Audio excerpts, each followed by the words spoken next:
एक लड़की अपनी सहेली से कहती है कि एक लड़का तुम्हारा काफ़ी दिन से पीछा कर रहा है, तुमसे बातचीत करना चाहता है, एक बार बात कर लो। लड़की इग्नोर कर देती है। लगभग 2-2.5 महीने का समय बीत जाता है। वही लड़की फिर से अपील करती है, कहती है कि एक बार बात कर लो। तो उसकी सहेली कहती है कि मैं प्यार व्यार तो जानती नहीं है, ये प्यार व्यार क्या होता है, लेकिन लड़के से एक बात ज़रूर पूछना, अगर जूते खाने हैं तो मैं बात ज़रूर कर लूँगी। तो लड़का कहता है हाँ ठीक है, जूते खाने के लिए ही सही, मैं बात करना चाहता हूँ।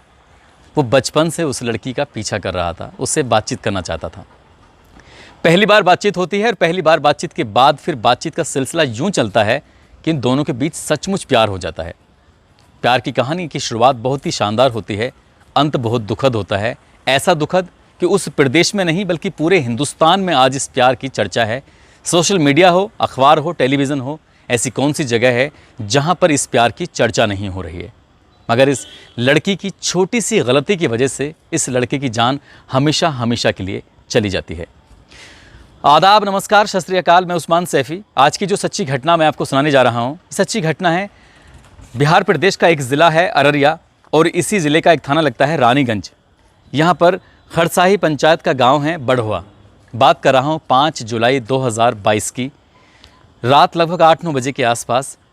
इस गांव की एक महिला है जिसका नाम है रूबी देवी। वो एक लड़के को, जो कि अपनी ननिहाल में आया हुआ है इसी बढ़वा गांव में, वैसे वो लड़का भरगामा का एक रहड़िया गांव है वहाँ का रहने वाला है, छोटू यादव। वो रूबी देवी फ़ोन करके कहती है कि अरे छोटू, अगर तुम हमारी ननद से प्यार करते हो, उससे शादी करना चाहते हो, तो क्या तुम घर आ सकते हो उससे मिलने के लिए। तो छोटू खुश हो जाता है। छोटू की कभी कभार उस रूबी देवी से बातचीत हो जाया करती थी। वो सीधा कुछ घंटे बाद यानी कि 12-1 बज जाते हैं उसको इस घर में पहुंचने में, और वो आ जाता है। और जैसे ही आता है, ये रूबी देवी उसको एक कमरे में बंद कर देती है, बाहर से कुंडा लगा देती है। कहती है कि तुम यहीं इंतज़ार करो और मैं अभी अपनी ननद यानी कि आरती यादव को बुला के लेके आती हूँ। अब वो इंतज़ार कर रहा है कमरे में अंदर बैठा हुआ। दूर दूर तक कोई नज़र नहीं आ रहा है। बहुत ही शांति छाई हुई है, ऐसी शांति जैसे तूफ़ान के पहले की शांति होती है। जो आरती यादव है उसका एग्ज़ाम चल रहे हैं और आरती यादव ने अपने एग्ज़ाम में अच्छे नंबर लाने के लिए, अच्छे अंक लाने के लिए रात के 2:30 बजे का अलार्म लगाया हुआ था। रात के 2:30 जैसे बजते हैं और 2:30 बजने के बाद वो अलार्म बजता है और ये लड़की जाग जाती है और आंखें मलती हुई अपने कमरे से बाहर निकलती है। बाहर निकलने के बाद सीधा टॉयलेट की तरफ जा रही थी, लेकिन उसने देखा कि जो दूसरा कमरा है उसकी लाइट जली हुई है और विंडो के पीछे कोई लड़का दिखाई दे रहा है।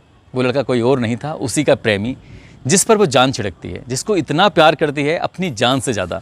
ये वही लड़का है जिस लड़के को इसने साफ साफ इनकार कर दिया था कि बात करोगे तो जूते खाओगे। लेकिन बात जूतों की बात से शुरू होती है और दोनों के बीच में इस कदर प्यार होता है कि एक साथ जीने मरने की कस्में खा चुके थे। ना तो लड़के ने कभी अपने माँ बाप से ये बात कही कि मैं उस लड़की से शादी करना चाहता हूँ, और ना ही लड़की ने कभी ये बात कही कि मैं इस लड़के से शादी करना चाहती हूँ। मगर इसकी भाभी जानती थी, रूबी देवी, और रूबी देवी ने आज प्लानिंग के तहत इस लड़के को अपने घर पे बुला लिया। और जैसे ही उस आरती यादव ने अपने प्रेमी को उस कमरे के अंदर बंद देखा तो उसकी आंखें अभी तक तो मली हुई थी, नींद में थी, लेकिन अचानक से उसकी आंखें बहुत तेज़ी के साथ खुलती हैं और वो ज़ोर से हुए हाँफते उसके पास जाती है और कहती है कि छोटू, तुम यहाँ क्या कर रहे हो? तुम जानते नहीं हो तुम्हारी जान को कितना खतरा है, ये लोग तुम्हें मार डालेंगे।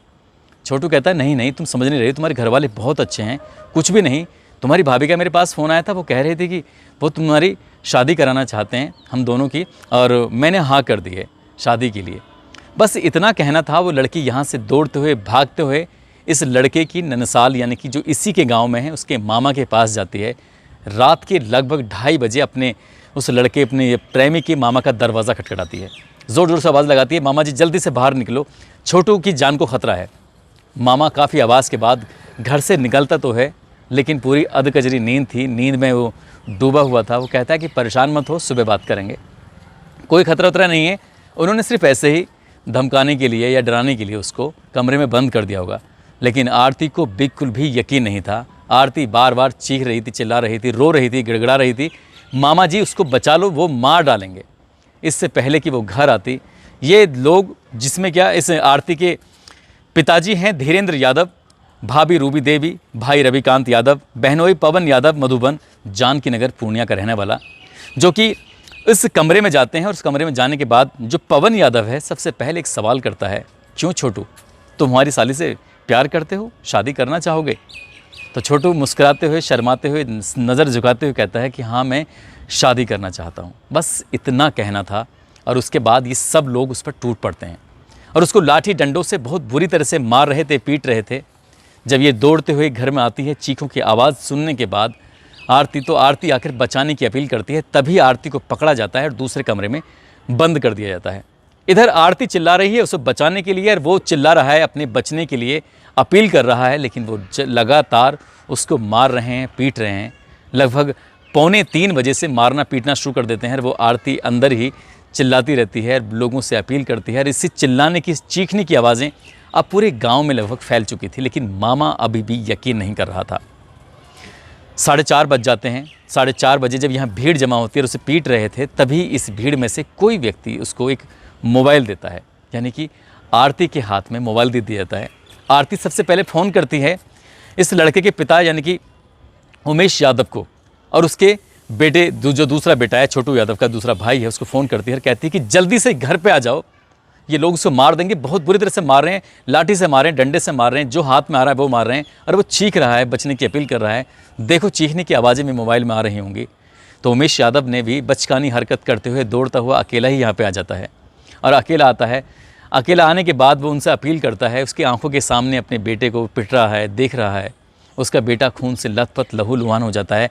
शरीर का कोई ऐसा हिस्सा नहीं था जिस हिस्से पर डंडों से, लाठी से, जूतों से, लातों से, थप्पड़ से मारा नहीं गया था, पीटा नहीं गया था। और वो लोग उसके हाथों के एक एक नखून को उखाड़ रहे थे और वो चीख रहा था, ऐसे जैसे पुलिस किसी को 3rd डिग्री देती है। यहाँ जब उनकी हसरत पूरी हो जाती है और वो लड़का पूरी तरह से बेहोश हो जाता है, उसकी चीखने की आवाज़ें भी आनी बंद हो जाती हैं। इसी बीच में जब उसे पीट रहे थे तो पानी की भी अपील कर रहा था, लेकिन पिता करता तो क्या करता, अंदर से दरवाज़ा बंद था और वो अंदर लोग उसे पीट रहे थे। दरवाज़ा खुलता है, वो चले जाते हैं और उसे दरवाजे को बंद कर देते हैं। इसी बीच में गांव से कुछ लोग आते हैं, यानी कि भरगामा जो गांव है, रहड़िया गांव, जो कि इस छोटू का मूल गांव है, क्योंकि ये अपनी ननसाल में था। ननसाल से ही उसकी जो प्रेमिका है उसकी भाभी ने धोखे से बुला लिया था। ये कमरे के अंदर होता है और कमरे के अंदर होने के बाद दरवाज़ा खुलता नहीं है। तब गाँव के कई लोग इसका दरवाज़ा तोड़ने की कोशिश करते हैं और तोड़ देते हैं। उधर जब इसे पीट पाट के चले जाते हैं, थक जाते हैं, तब सीधा पहुंचते हैं आरती के पास, अपने इसके पिता धीरेन्द्र, रविकांत, पवन यादव, उसकी भाभी और जो भी 1-2 साथी और थे उनके। और आरती से पूछते हैं कि आरती, क्या तुम छोटू से शादी करना चाहोगी? यानी कि इतनी ज़्यादा मार पीट सब कुछ करने के बाद, ये सब करने के बाद फिर आरती से पूछा जाता है कि आरती, क्या तुम शादी करोगी? तो आरती कहती है कि हाँ, मैं छोटू से शादी करूँगी। आज तक नहीं कहा था, पहली बार उसने कहा। और जब पहली बार वो ऐसा बोलती है जैसे क्या अभी वो छोटू यादव को मार रहे थे, ठीक उसी तर्ज पर, उसी के जैसे उसको भी मारना शुरू कर देते हैं। गांव के लोग पहले दरवाज़ा तोड़कर उससे छोटू यादव को बचाते हैं और फिर उसके बाद फिर आरती को बचाते हैं। लेकिन पता चलता है कि तब तक उसको करंट लगाकर मुझसे मौत की नींद सुला दिया गया था, वो मर चुका था। हालांकि तसल्ली के लिए उसे अररिया के हॉस्पिटल लेके जाया जाता है। डॉक्टर उसे मृत घोषित कर देते हैं और मृत घोषित करने के बाद वो मर जाता है। लगभग सुबह के 7 बजे के आसपास आरती को मालूम होता है कि अब उसका छोटू इस दुनिया में नहीं है, वो मर चुका है। पुलिस आती है, शव को कब्जे में लेकर पोस्टमार्टम के लिए भेजती है और पोस्टमार्टम से भी यही खुलासा होता है कि उसको बहुत बुरी तरह से मारा पीटा गया है। चाहे उसका शरीर का कोई सा भी अंग हो, उसे बहुत ज़्यादा मारा, क्योंकि वो पूरा नीला हो चुका है, पूरा शरीर उसमें नील पड़ चुके थे। लेकिन किसी भी शख्स की एक बात पर ध्यान नहीं गई। कम से कम इस आरती को 1-2 नहीं, काफ़ी 2 से ढाई घंटे मिल जाते हैं। और इस 2 से ढाई घंटे में वो अपने यानी कि उस लड़के के मामा के घर तो दौड़ कर जा रही थी, कि मामा से अपील कर रही थी कि मामा उससे बचा लो।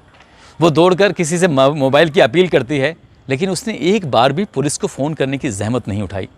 काश उसने फ़ोन किया होता, भले ही चाहे यहाँ से रानीगंज थाने की दूरी हो, चाहे वो अररिया की दूरी हो, मगर पुलिस सूचना मिलते ही कहते हैं कि जैसे कंट्रोल रूम को फ़ोन किया जाता है, तो पुलिस 5 मिनट में पहुंचने का दावा करती है। और 5 मिनट में ही पहुंचने का दावा जो कर रही थी, इस आरती का मोबाइल फ़ोन भी उस वक्त तक था जब वो मामा के घर पे थी। तो शायद अगर मामा के घर तक वो फ़ोन करके कह देती, क्योंकि जैसे वो घर पे पहुंचती है वापस, तब उसका मोबाइल छीना गया था। अगर इस बीच में वो फ़ोन करके पुलिस को बुलाती, कहती कि उसके जो प्रेमी हैं छोटू यादव, उसको मारा जा रहा है, वो मर जाएगा, क्योंकि उसको पूरी तरह से अंदेशा हो चुका था कि छोटू आज बचने वाला नहीं है। बचने वाली तो वो खुद भी नहीं थी, क्योंकि जब उसे मार रहे थे तब कुछ लोगों ने उसको बचा लिया। पुलिस ने तहरीर के आधार पर मुकदमा दर्ज कर लिया है और रविकांत यादव यानी कि भाई, पिता धीरेन्द्र यादव, इनको गिरफ्तार कर लिया है। बाकी के जो भी लोग इस घटनाक्रम में शामिल हैं उनको भी गिरफ्तार करने की बात चल रही है।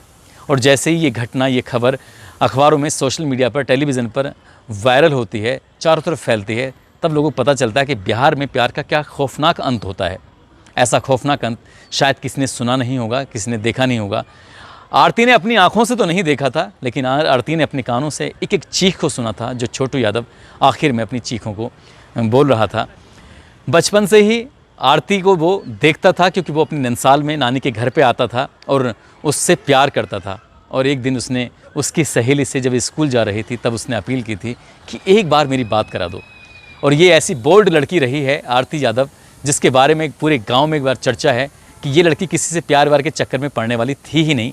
ना जाने क्यों उस लड़के के प्यार के चक्कर में आ जाती है और उसके प्यार की मीठी मीठी बातों में आकर उसको प्यार कर बैठती है। पहले वो लड़कों के खिलाफ होती थी, यही कारण था कि छोटू यादव को जूते से पीटने की बात करती है। लेकिन जब उसके प्रेमी की हत्या हो जाती है तब वो अपने ही माँ बाप के, अपने ही परिवार के, अपने ही बहनों के खिलाफ खड़ी हो जाती है और वो कहती है कि जब तक मैं इस हत्या का बदला नहीं ले लूँगी तब तक अन्न पानी जो भी है उसको त्याग देना है। और त्याग दिया उसने। जब त्यागती है तो उसके बाद ये 8 जुलाई तक ये कुछ भी नहीं खाती और इसकी तबीयत कुछ इस तरह ख़राब होती है कि इसको उपचार के लिए हॉस्पिटल लाया जाता है। हॉस्पिटल भी कोई और नहीं लाता, बल्कि छोटू के पिता उमेश यादव उसको भर्ती कराते हैं। अररिया में भर्ती कराते हैं, हालत गंभीर होती है। फिर उसके बाद पूर्णिया में भर्ती कराया जाता है। पूर्णिया में लगभग 4-5 दिन ये हॉस्पिटल में रहती है और किसी ने फ़ोटो खींचकर इसका सोशल मीडिया पर वायरल कर दिया, ये कहते हुए कि अब आरती मर चुकी है, बची नहीं है। लेकिन लोग भी पता नहीं कैसी कैसी अफवाह फैला देते हैं। फ़िलहाल डॉक्टरों की मशक्क़त के बाद, काफ़ी मेहनत के बाद और उन लड़के वालों की मेहनत के बाद आरती आज बिल्कुल सकुशल है, ठीक है। लेकिन वो अपने माँ के घर बिल्कुल भी नहीं जाना चाहती। वो कहती है अगर मेरी माँ, मेरे पिता, मेरे भाई, मेरे रिश्तेदार अगर मुझे प्यार करते, मेरी भाभी अगर मुझे प्यार करती तो मेरा छोटू मेरे साथ होता, हम दोनों की शादी करा देते। एक ही जाति के हैं, एक ही धर्म के हैं, तो इसमें किस बात का अड़ंगा है। लड़की भी समझदार, लड़का भी समझदार था, तो ये सब करने की ज़रूरत क्या थी।